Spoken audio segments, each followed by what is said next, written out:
যেহেতু আমরা এই আলোচনাটা আসছে এবং আপনারা আইপিপিএস থেকে এই মুভটা নিচ্ছেন, তো যে কোনো ইয়েতে যখন একটা আমরা মুভ নিব বা যে কোনো একটা জিনিস এস্টাবলিশ করার জন্য, তো সুতরাং আমার কনসেপচুয়াল এরিয়াগুলো পরিষ্কার থাকা দরকার, যাতে ফাইট করতে গিয়ে প্রথমেই যেন ইয়ে না পড়ে ছোটোখাটো। জাকিরের রেফারেন্স থেকে আমি শুরু করছি আর কি, যে উন্নয়নশীল দেশের যে আসলে একটাই ক্রাইটেরিয়া এলডিসি, হ্যাঁ, তারপরে এলডিসি থেকে বেরোলে নন এলডিসি, দুইটাই ডেভেলপিং, এটা হচ্ছে একটা জিনিস। হ্যাঁ, আর এই এলডিসির ক্রাইটেরিয়া এটা যেমন যে আবেদনটা, যে চিঠিটা আপনারা তৈরি করছেন বা যেটার ভিত্তিতে আলোচনাটা শুরু হলো, মানে ডিমান্ড ঠিক আছে, মানে এই প্রসঙ্গটা উত্থাপন করা ঠিক আছে, এটা নিয়ে কোনো আমার আমি এটার সাথে একমত, কিন্তু উত্থাপন প্রক্রিয়ার কিছু ত্রুটি বা কিছু মানে বিচ্যুতি থাকে যেগুলো একটু খেয়াল করা দরকার। বা সেটা যে প্রথমত হচ্ছে ডাব্লিউটিওর কাছে আবেদন করার কিছু নাই, নাথিং টু ডু, ডাব্লিউটিওর কোনো অথরিটি নেই এই বিষয়ে। হ্যাঁ, যে যে আমি এলডিসি থেকে বেরোয় ডাব্লিউটিওকে আবেদন করেছে, যেমন আরেকটা মিসলিডিং হচ্ছে এর মধ্যে, যেটা যে চিফ অ্যাডভাইজারের সাথে ডাভোসে দেখা হচ্ছে ডাব্লিউটিও ডিজির কথা প্রসঙ্গে, উনি বলছেন যে আমরা এলডিসি গ্র্যাজুয়েশন সাপোর্ট করবো। এটা ডাব্লিউটিও ডিজির ফর্মাল বক্তব্য, এটাই হবে সাপোর্ট বলতে, যে ডাব্লিউটিও যে কিছু যদি মানে এলডিসিগুলো যদি ওখানে নেগোশিয়েট করে কিছু পায়, যেটা আমরা চেষ্টা করতেছি, যে এই যে এলডিসি থেকে বেরিয়ে গেলেও 6 বছর বা 9 বছর যেন আমরা সুবিধা পাই, সেই জন্য অনেক বছর ধরে বিভিন্ন মিনিস্ট্রিয়ালের চেষ্টা করা হচ্ছে। লাস্ট মিনিস্ট্রিয়ালে যেটা হয়েছে যে কিছু টেকনিক্যাল অ্যাসিস্ট্যান্স আর কিছু ডিসপিউট সেটেলমেন্টের কাছে 3 বছরের একটা ওয়েভার পাওয়া গেছে, এর বাইরে বড় কিছু পাওয়া যায়নি। যাক, ছোটো পাওয়া গেল একটা মানে বেঞ্চ, একটা অগ্রগতি। তো সেখানে ডাব্লিউটিও থেকে কিছু পাইতে গেলে একটা মানে নেগোশিয়েট করে, দল কষাকষি করে, সবাই ম্যানেজ করে এটা আদায় করতে হবে, এটা হচ্ছে একটা। সুতরাং ডাব্লিউটিওর কাছে আবেদন করার কোনো সুযোগ নেই, বা এটা কারণ এটার এখতিয়ারটা পুরোপুরি জাতিসংঘের। হ্যাঁ, ওইখানে আমরা কীভাবে প্রেজেন্ট করি সেটার উপর নির্ভর করে। জাতিসংঘের যে কমিটি সিডিপি, তারা কিন্তু আমার তথ্য উপাত্ত ওগুলো বিশ্লেষণ করে, সেটাই এর সাথে সেখানে তারা কিন্তু ওটা অতটা মানে ওটার অথেন্টিসিটি কোশ্চেন করে না, যদিও তারা অ্যানালিসিস করে, সেখানে তাদের সন্দেহ থাকে বা কিছু হয়, কিন্তু ওইভাবে করে না। তা আমরা যে তথ্য উপাত্তগুলো দিছি গত কয়েক বছর ধরে, বিগত সরকার বিভিন্নভাবে ফুলায় ফাপায় সত্য মিথ্যা মিলায়, সেটার ভিত্তিতে তারা সেটা অগ্রগতি করছে, সেটাই ইয়েতে হচ্ছে। সুতরাং সেখানে একটা চ্যালেঞ্জের বিষয় আছে। এখন যদি আমরা ডেভেলপমেন্ট চাই, যদি আমরা মনে করি, তাহলে আমাদেরকে সিডিপিকে বুঝাইতে হবে যে হ্যাঁ, এটা এই কারণ আমরা যে চাচ্ছি না, সেখানে কোনো প্রাকৃতিক কোনো দুর্যোগের ব্যাপার আছে কিনা, কোনো কারণ আছে কিনা, এবং বৈশ্বিক কোনো প্রভাব আমাকে ক্ষতিগ্রস্ত করছে কিনা। সেই যে নেপালের ডেভেলপমেন্টের কারণটা ছিল কি, যে জন্য তার ভূমিকম্পটা, সেই জন্য নেপালের ওইটা একটা কারণ ছিল। তো এরকম কিছু বিষয় আছে, তো সেইটা একটা বড় আলোচনার জায়গা, এটা গেল একটা দিক। আরেকটা হচ্ছে যে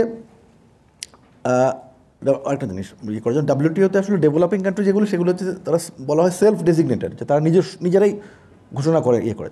এখন কাতারও ডেভেলপিং কান্ট্রি ডাব্লিউটিওতে, কিন্তু কাতার তো বিশ্বের সবচেয়ে ধনী দেশগুলোর একটা, কিন্তু বিশ্ব বাণিজ্য সংস্থার সে হচ্ছে ডেভেলপিং, সে নিজেকে ঘোষণা করছে এটা।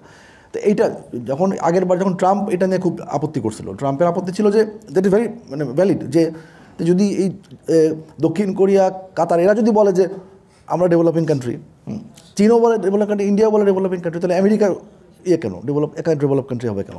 তো তাদেরকে ডেভেলপ কান্ট্রি হইতে হবে, মানে তো ট্রাম্প পাগল হোক যাই হোক সেটা, কিন্তু আমি বলছি এই যে এরকম কিছু বিষয় আছে, কিছু মানে ধোঁয়াশামূলক জায়গা আছে, এই জায়গাগুলো আমাদের একটু পরিষ্কার থাকতে হবে। তাহলে আমাদের তর্ক করা বা আমাদের যুক্তি উপস্থাপন করার ক্ষেত্রে, আমাদের তথ্যগুলো উপস্থাপনের ক্ষেত্রে সুবিধা হবে। আমরা এই যে জিনিসটা আমরা যখন পুশ করতে চাচ্ছি, সেটা আমরা সামনে আরও জোরালোভাবে করতে পারবো। আরেকটা বিষয় আছে, যে সেটা হলো যে এই যে আচ্ছা, এবার আসা যাক এর কথাটাতে, মূল জিনিসটা যেটা আমরা আইপি নিয়ে যেটা কথা বলছিলাম, যে ইন্টেলেকচুয়াল প্রপার্টি এর জন্য দুইটা পার্ট এখানে, একটা হচ্ছে কপিরাইটস অফিসার আন্ডারে, আর একটা হচ্ছে যে ডিপিডিটির আন্ডারে, যেখানে ফোকাস হচ্ছে যে ওই মার্কেট অ্যাক্সেস, বাজার জন্য। এবং আমি কথা বললাম নেসার ভাইয়ের সাথে করার জন্য, এই আইপি ইস্যুতে একমাত্র কোনো কাজ হয়নি, অন্য সব বিষয়ে কথাবার্তা হয়েছে, আইপি ইস্যুতে একমাত্র কোনো কাজ হয়নি। ছোটো বড়ো কাজ ওখানে ভাষা কিছু জিনিস হয়েছে, যে তারা এটাও বুঝতেছেন যে হ্যাঁ, এটা একটা সমস্যা, কিন্তু এটা কি, তখন এইটার সমাধান কী?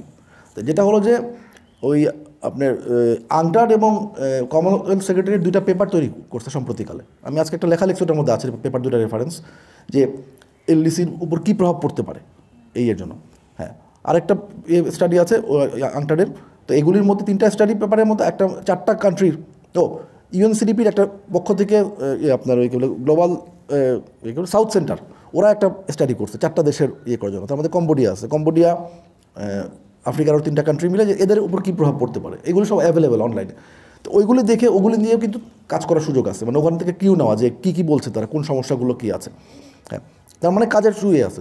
তো সুতরাং এখন ওই গভর্নমেন্টকে জিজ্ঞেস করা বা ওই এলডিসির যে গ্র্যাজুয়েশন প্রজেক্টের এদেরকে জিজ্ঞেস করা যে কেন আপনারা আইপি নিয়ে কোনো কাজ করলেন না, সমস্যাটা কোথায়? এত কিছু, এত ফান্ড দেওয়া, টাকা তো দেওয়া হয়েছে, প্রচুর পয়সা দেওয়া হয়েছে, তো একই জিনিস পেঁচাচ্ছে যে একবার সিবিডি করে, ট্রেড মার্কেট অ্যাক্সেস নিয়ে র্যাপিড করে, আবার প্যাটেলিভ কমিশন করে, যে কারণে যেগুলি তথ্য সহজ সেগুলো যেটার পিছনে পরিশ্রম দিতে হবে, রিসোর্স কম, সেটা আর করে তা।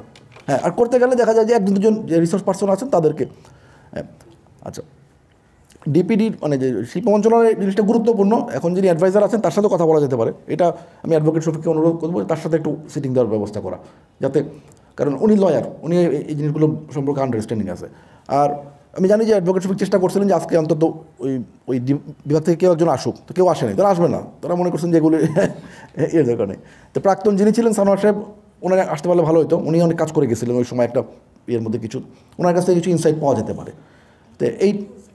তো এই জিনিসগুলো মানে এখন যেহেতু দরকার আমাদের দিক থেকে এই জিনিসগুলোকে আরেকটু চর্চা করা, এবং এই বিষয়ে আরেক দফা একটু বসা, একটু মানে একদম টেকনিক্যালি জিনিসগুলো বোঝা। একটা তো আমরা জেনারেল আজকে বুঝলাম, বাট আরেক করলাম, এরপর আরেকটা সেশন যদি করা যায় ইয়ে করার জন্য, একদম ওই হাতে কলমে কিছু জিনিস করা, যে যে টেকনিক্যালি যে পেটেন্ট একটা মানে বেসিক আইডিয়া থেকে শুরু করে কীভাবে প্রক্রিয়াগুলো হয়, কী জিনিসগুলো হয়।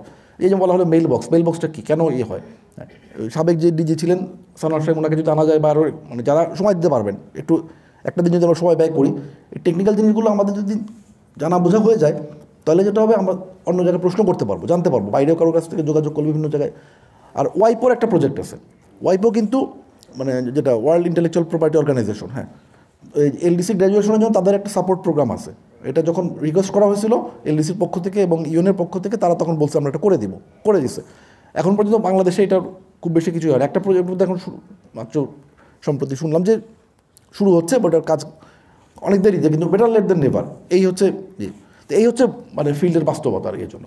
আচ্ছা, এখন এলডিসি গ্র্যাজুয়েশন পেছানোর বিষয় বা এটাও যে আমার ভাষ্য হচ্ছে যে অসম্ভব না, কিন্তু কথা হচ্ছে যে এটা পেছাইতে গেলে, এটা নিয়ে করতে গেলে আমাকে তথ্য প্রমাণ যুক্তি দিয়ে হাজির করতে হবে, সেই ফাইটটা করেন।